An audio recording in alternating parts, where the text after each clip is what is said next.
Well, we're joined now by the former Professor of Political Sociology at the University of Bristol, David Miller. He joins us from Bristol. Thank you for taking the time to join us.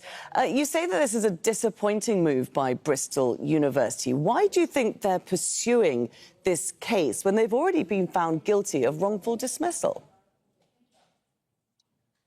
Well, I think they hope that they will overturn the case on appeal. I think they've had legal advice to that effect from their lawyers. I think that's bad legal advice myself, but I think that's what they've done. And I think that they hope that that will stop them from having to pay me quite a large payout at the end of the process.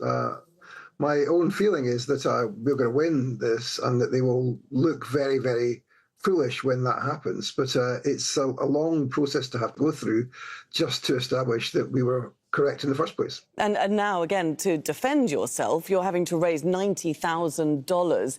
How is that going?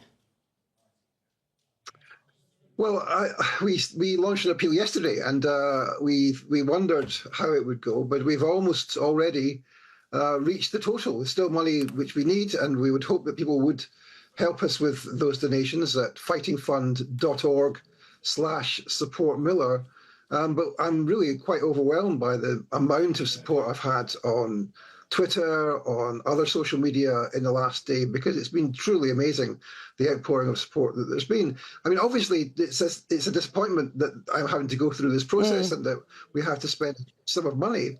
But, you know, in the end, I think what will happen is, because I think we're going to win, what will happen is that will legally establish the precedent even more firmly that it's impossible to sack someone who's an anti-Zionist. So I think in the end, although I'm disappointed to have to go through this, I think it's going to be a really significant precedent and landmark judgment that we're going to see at the end of this. Yeah, and how necessary is this precedent? I mean, how stifled do you feel academia is when it comes to talking about pro-Palestinian issues? Well, it's extremely stifled. It's not just academia. I mean, I think this case, of course, is in relation to me as a professor of political sociology, but it also is a case which, once the precedent is established, will affect every worker in the country, whether they are working in the police or in Parliament or anywhere. Every worker will be affected. But, of course, there's not just academics who have been subjected to censorship and sacked as a result of their views or their expression of their legitimate views.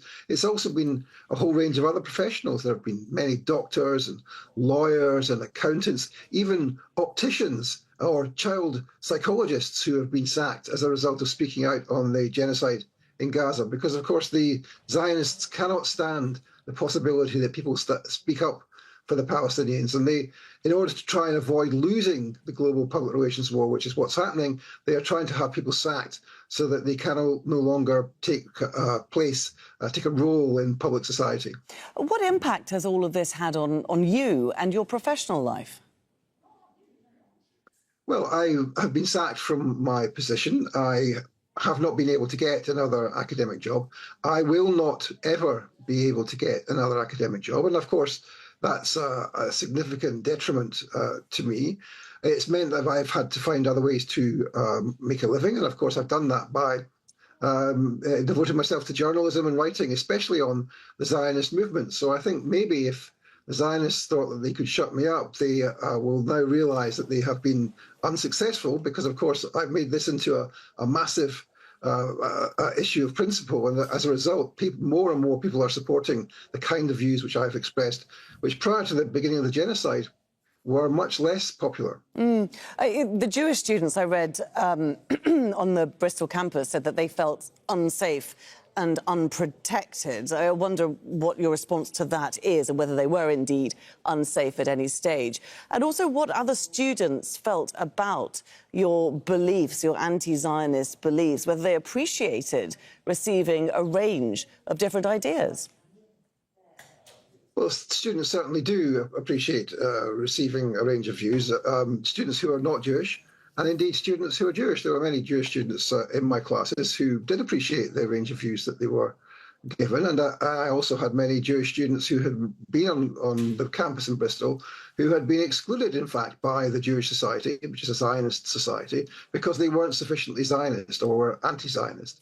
So, of course, there was no actual lack of safety, and there was no actual problem for the Jewish students who were Zionists, because they didn't actually. The actual fact, none of them actually were in my classes at all. The ones who complained had never been to any of my classes and had never spoken to anyone who had ever been in any of my classes. So the whole thing was a farrago invented in order to try and target someone who was willing to criticise Zionism and to talk about Zionism. David Miller, very interesting indeed to talk to you and get an idea of your experience. Many thanks for joining us there from Bristol. Thank you.